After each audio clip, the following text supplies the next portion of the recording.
மாநில அரசாங்கம் மட்டும்தான் மதுவை வந்து தமிழ்நாட்டில் வந்து ஒழிக்க முடியும். அப்ப இன்னைக்கு தமிழ்நாட்டில் யார் மாநில அரசாங்கத்தில் யார் இருக்குது ஆட்சியில்? திமுக அரசாங்கம் இருக்கு. அந்த திமுக அரசாங்கத்துக்கு கூட்டணியில யார் இருக்கிறா? விடுதலை சிறுத்தை இயக்கம் இருக்கு.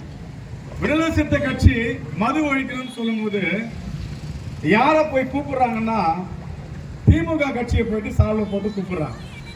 முக்கியமா தமிழகத்தில் மதுவுடைய ஆலைகள், பெரிய ஆலைகள் வச்சுக்கிட்டு முக்கியமான நபர்கள் திமுக மிகப்பெரிய தலைவர்களா இருக்கிறாங்க. டி.ஆர். பாலு, ஜெகத் ரட்சகன், மிகப்பெரிய தலைவர்கள் தான் மது ஆலைகளுடைய ஓனராக இருக்கிறாங்க. மாநில அரசாங்கம் தான் மதுவை வந்து விற்பனை பண்ணுது. அதே மாநில அரசாங்கத்துல கூட்டணியா இருக்கிற கட்சி விடுதலை சிறுத்தை கட்சி போயிட்டு மது ஒழிக்கிற மாநாட்டில் வந்து ஒழிக்கணும்னு சொல்றாங்க. திமுகவை கூப்பிடுறாங்க. இது எவ்வளவு கேலி கூத்தா இருக்குதுன்னு பாருங்க. இது எவ்வளவு கேலி கூத்தா இருக்குதுன்னு பாருங்க.